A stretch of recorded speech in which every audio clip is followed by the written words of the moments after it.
శ్రీమతే నమః.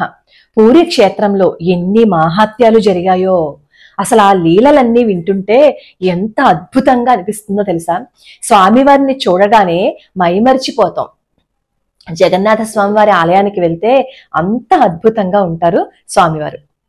అయితే ఈ క్షేత్రంలో ప్రతి ఉత్సవానికి ఒక్కొక్క లీల ఉంది. ఆ లీలలు చదువుతుంటే, స్వామి ఇంత దయార్థ హృదయమా నీది, మేము నీ పాదాలు పట్టుకోలేకపోతున్నామయ్యా అని అనుకుంటాం అనమాట. ఈ రోజు ఒక అద్భుతమైన లీల తెలుసుకుందాం.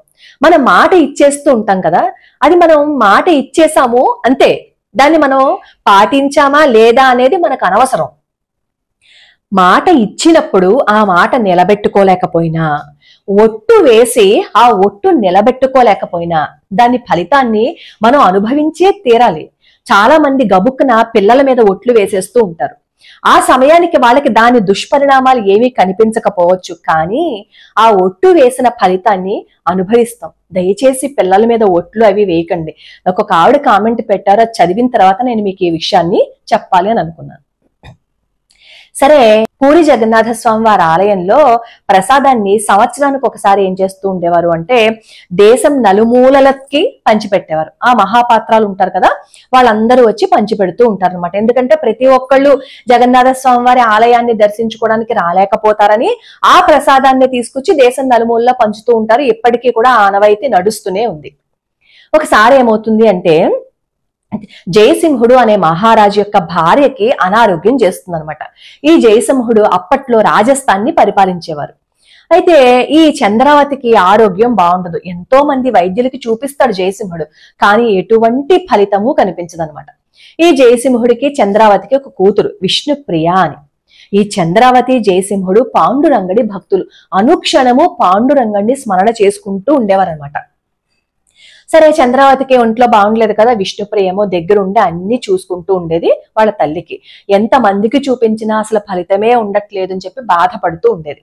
ఒకసారి మహాపాత్ర అని, అదే జగన్నాథ స్వామి వారి ప్రసాదం తీసుకుని అందరికీ పంచక్రమంలోనే ఈ రాజస్థాన్ జయసింహుడి ఆస్థానానికి కూడా వస్తారనమాట. అప్పుడు వర్షాకాలం. అప్పుడు ఈ విష్ణుప్రియ ఏం చేస్తుంది అంటే, ఈ మహాపాత్రాన్ని లోపలికి పిలిచి ఆయనకేమో ఆతిథ్యం ఇచ్చి కొన్ని రోజుల పాటు ఇక్కడ ఉండండి అని చెప్పి అర్థిస్తుంది. ఆ మహాపాత్ర గారేమో అక్కడ ఉండడానికి అంగీకరిస్తారు.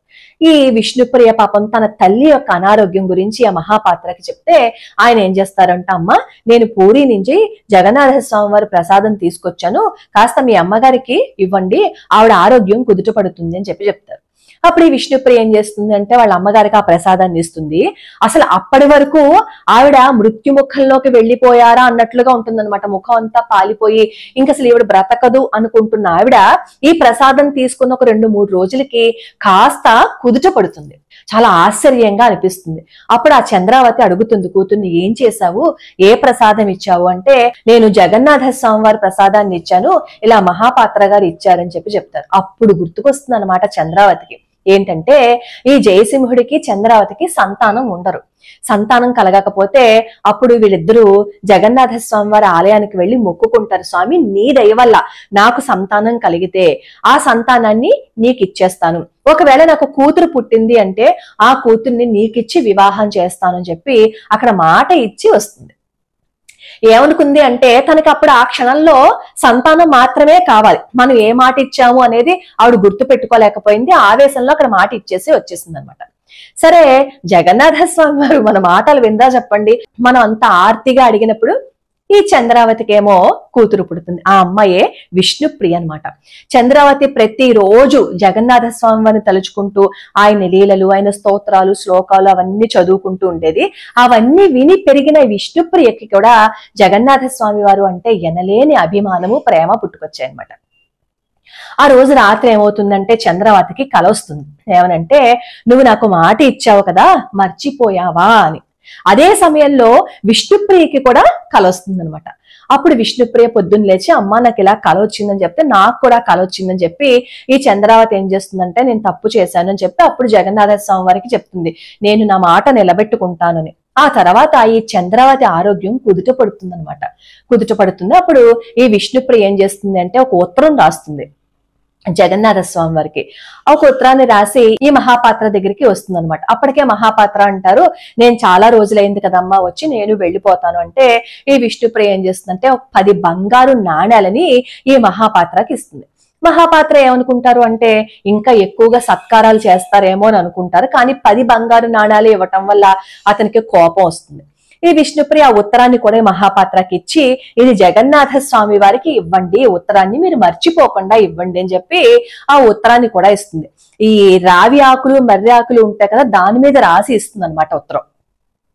ఈ మహాపాత్ర తీసుకుంటాడు ఆ ఉత్తరాన్ని. కానీ ఈ జగన్నాథ స్వామి వారి ఆలయానికి పూరికి వచ్చేసిన తర్వాత, నేనేమో ఎంతో ఆశపడి అక్కడ అన్ని రోజులు ఉన్నాను, వాళ్ళ అమ్మగారు ఆరోగ్యం కూడా కుదుట పడింది, అయినా సరే నాకు అనుకున్న సత్కారాలు వాళ్ళు చేయలేదు అని చెప్పి ఈ విష్ణుప్రియ ఇచ్చిన ఉత్తరాన్ని ఏం చేస్తారు అంటే పక్కనున్న పెంట కుప్పలోకి విసిరేస్తారు.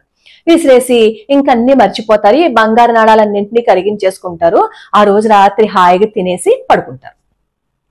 మరి ఉత్తరం రాసిన భక్తురాలు ఎవరు? విష్ణుప్రియ కదా. అందులోనూ ఎంత భక్తిగా రాస్తుందో ఉత్తరం. మరి ఆవిడ రాసి పంపించింది భౌతికంగా ఒక ఉత్తరాన్ని మాత్రమే, కానీ తన మనసుతో ఎప్పుడో జగన్నాథుడితో కనెక్షన్ పెంచేసుకుంది కదా ఆవిడ.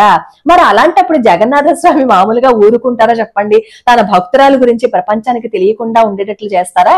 జగన్నాథ స్వామి ఏం చేస్తారు అంటే ఆ మహాపాత్ర కల్లో కనిపించి, ఏంటి నువ్వు చేసిన పని? నా భక్తురాలు నా కోసం రాసిన ఉత్తరాన్ని నువ్వు అలా బయట పెంటకుప్ప మీద పడేస్తావా? నువ్వు లేచి ఆ ఉత్తరాన్ని తీసుకుని వచ్చి దాన్ని బంగారు రేకుల మీద తను ఏదైతే రాసిందో దానిని నువ్వు చెక్కించి నా దగ్గరికి తీసుకురా అని చెప్పి జగన్నాథ స్వామి వారు చెప్తారు. అప్పుడు ఈ మహాపాత్రకి భయం వేస్తుంది. పొద్దున్నే లేచి అదంతా వెతుకుతాడు. అక్కడ ఎట్టకేలకి ఆ విసిరేసిన ఆకులు దొరుకుతాయి అనమాట. అవి తీసుకొచ్చి ఆ కంసాల దగ్గరికి వచ్చి దీని మీద ఉన్న అక్షరాలన్నింటినీ బంగారు రేకుల మీద మీరు రాయండి అని చెప్పి అంటే, అప్పుడు ఏం చేస్తాడు అంటే ఆ కంసాలి ఆ అక్షరాలన్నింటినీ ఏ విధంగా అయితే విష్ణుప్రియ రాసిచ్చిందో అదే విధంగా మొత్తం అంతా ఉత్తరంలో రాసిస్తారు. ఆ బంగారు రేకును తీసుకువెళ్లి మహాపాత్రనేమో స్వామివారి దగ్గరికి తీసుకెళ్తే అప్పుడు స్వామివారు అంటారు, అందులో ఏం రాసిందో ఒకసారి నువ్వు చదువు అని. అందులో రాస్తుంది, విష్ణుప్రియ నీ వక్షస్థలంలో లక్ష్మీదేవి ఉంది, నువ్వు సాక్షాత్తు విష్ణుమూర్తివి, నీ ప్రేమ నాకు కావాలి అని అనుకుంటున్నాను స్వామి. అందరినీ చల్లగా చూసే నువ్వు నా మీద నీ చూపును చూపించలేవయ్యా అంటూ ఆర్తిగా ఎంత చక్కగా రాస్తుందో. నీకు నేను ఏమి ఇవ్వగలను స్వామి, నా మనసుని తప్ప, నా ప్రేమను తప్ప అని ఎంతో ఆర్తిగా రాస్తుంది అనమాట. అదంతా చదువుతాడు ఆ మహాపాత్ర. చదివితే అప్పుడు స్వామివారు అంటారు, ఎంత బంగారం మన దగ్గర ఉంది అని కాదు, ఎంత ఆస్తి మన దగ్గర ఉందని కాదు, ఎంత ప్రేమని నాకు పంచారు అనేది మాత్రమే నేను చూస్తాను. తన ప్రేమని నాకు అర్పణ చేసింది, అది నీకిస్తే నువ్వు అలా పాడేస్తావా? నా భక్తులంటే నీకు అంత చులకనగా కనిపిస్తున్నారా అని జగన్నాథ స్వామి వారు చెప్తారు. అలా విష్ణుప్రియ రాసిన ఉత్తరాన్ని జగన్నాథ స్వామి వారు మహాపాత్రతో చదివించుకున్నారు అంటే, మనం ఏ నమ్మకంతో అయితే భగవంతుడు ఉన్నాడు అని చెప్పి ఆయన దగ్గరికి వెళ్లి మొక్కులు మొక్కుకుంటున్నామో, మాటలు ఇస్తామో, అవన్నీ వింటాడు భగవంతుడు, అవన్నీ చదువుతాడు.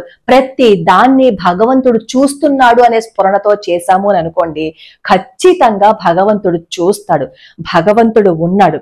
కాబట్టి ఏదో మనం మాట ఇచ్చేసాం కదా అని చెప్పి ఆ మాటని మన కష్టం తీరిపోయిన తర్వాత మర్చిపోయే ప్రయత్నం చేయకండి.